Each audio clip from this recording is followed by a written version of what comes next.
Hello again, book lovers. I apologise, should any of you be bothered that I'm late a little bit with this one. A couple of weeks between doing this one and the last one. A little bit of time to oneself. But anyway, never mind. I am back with a new page, a new book, and dire warnings about the perils of allowing one's partner to cut one's hair in lockdown. But anyway, enough of that. How are you all doing? Hope you're all well.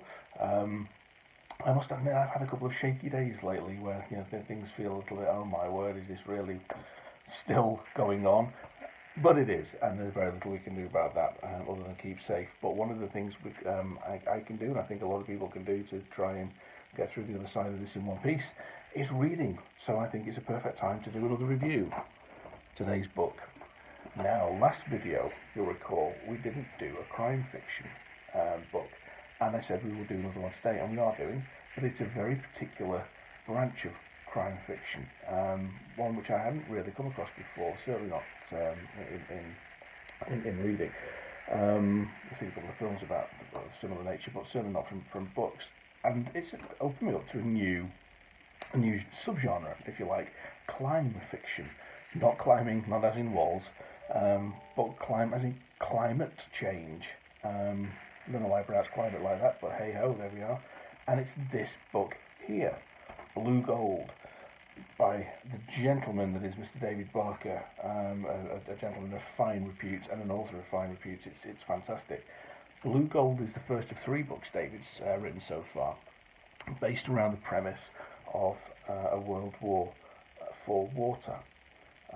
Which is a frighteningly plausible concept when you think about it. They're set in the next decade, around 10 years away, so the easily foreseeable future. And in a lot of regards, this is what you'd call a standard international thriller, in that they go from place to place. There is a hero duo of Sim and Frida, and there's a lot of action. And a lot of tense narrative that goes with it. But it would be doing it a disservice, I think, if I was to say that that's all it was. There is a much deeper level to this book. It's written very intelligently.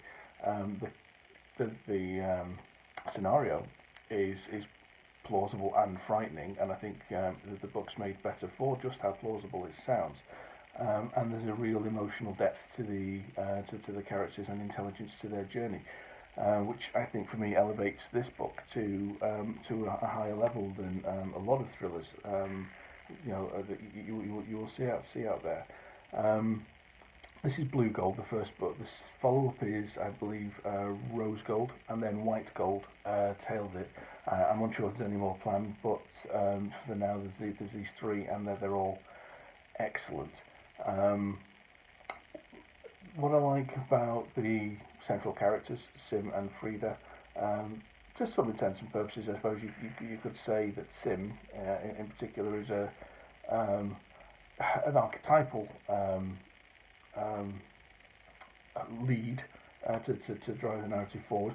Frida is the more experienced of the two, and it shows in how she conducts herself. And what I particularly like is, again, not wishing at all to disparage a Bond film, everybody loves them, including me, but you know very well that in the course of a Bond film he's going to sleep his way through the cast, and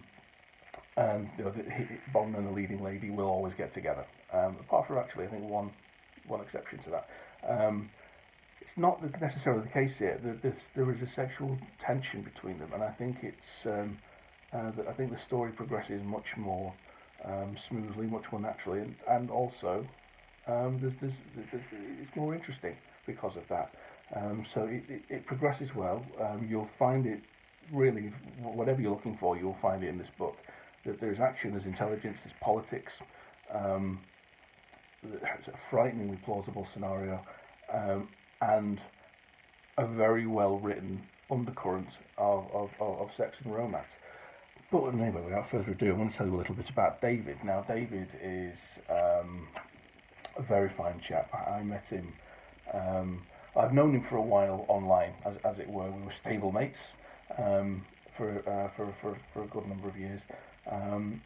And David, again, is someone who will always, if you wanted to share an ad campaign, if you wanted to do something on on Twitter or social media or anything like that, David will always be foursquare behind it. And he came to the launch party of I think it was my third book, which I had down in London, and he very kindly attended and lent his support. So it's again, it's a pleasure to be able to reciprocate in a small way by doing a video for him. David himself, I should read you a little bit about the author's bio in the book. David was born in Cheshire, not too far away from me, but now lives in Berkshire. He's married to an author of children's picture books with a daughter who loves stories. His working life has been spent in the city, first for the Bank of England and now as chief economist for an international fund. So his job entails trying to predict the future all the time. David's writing ambitions received a major boost after he attended the Faber Academy 6-month course in 2014, and he still meets up with his inspirational fellow students. He loves reading, especially adventure stories, sci-fi and military history. Outside of family life, his other interests include tennis, golf and surfing. So there you go. If you want to Google David as well, he's got a website, he's on Twitter, and he's a very, very, very decent bloke who I owe a lot to for the support he's given me. Now, Blue Gold. A little bit about the blurb.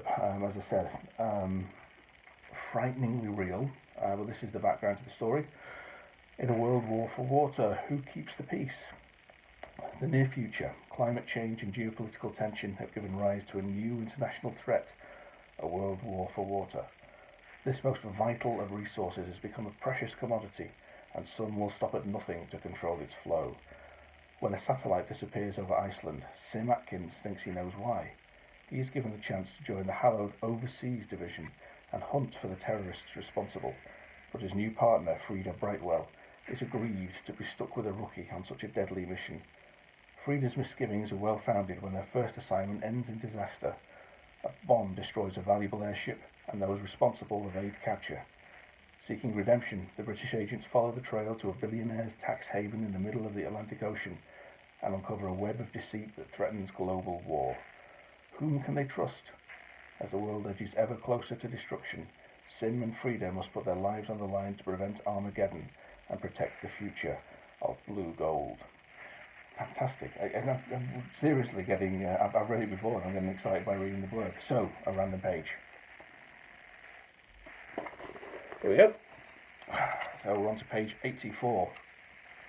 And I shall read until it makes good sense to stop. One page. German, I noticed. We make the best in the world, said the tourist who had asked about the printer. Frida moved forward. Do you ever have problems with pirates trying to steal your gas? Or even worse, robbing your residence? There must be an awful lot of wealth on board this floating island. Of course, we take the safety of all our residents very seriously. We have our own highly trained defence force, well equipped to deal with any potential threats from pirates. They also act as the police for us, but really, honey, the level of crime here at Marinus is barely noticeable. We all know each other, and besides, where would you hide if you committed a crime? The tour moved on to include a visit to the police station with its tiny holding cell, and then upwards to the roof of the main block, where there was a chicken farm housing a few hundred hens. Next to the coop was a battery of surface-to-air missiles, and one of the helipads was occupied by a fully armed attack helicopter. These have to be the best protected chickens in the world, said Frida, and the worst cared for. Look how tightly bunched they are in that run, replied Sim. Across a wide gantry, they were shown to a smaller block of offices which housed the government of Marinus. The current leader, Elsa Greenwood, had been in situ almost from day one of the Sea State's existence. The final part of the tour was a descent down the spiral stairs inside a different leg of the oil rig that eventually led out to a platform at sea level. You sure keep fit on all these stairs, said the guide, as her shoes clip-clopped down the metal steps. Mind your step, young lady, she called back to Frida, who was hobbling down, firmly grasping the handrail with her walking stick in the other hand. Fantastic stuff. So yes, that was one page from Blue Gold by the tremendous David Barker, which I hope you enjoy them. I'm going to try and start putting some links to the author's websites or to my book links to if you're interested in the descriptions of these videos, so you can pop along and take a look at how you can get hold of a copy of some of these books. That is a personal favourite. I apologise, David, it's taken so long to get around to doing this for you, but hopefully you'll enjoy that.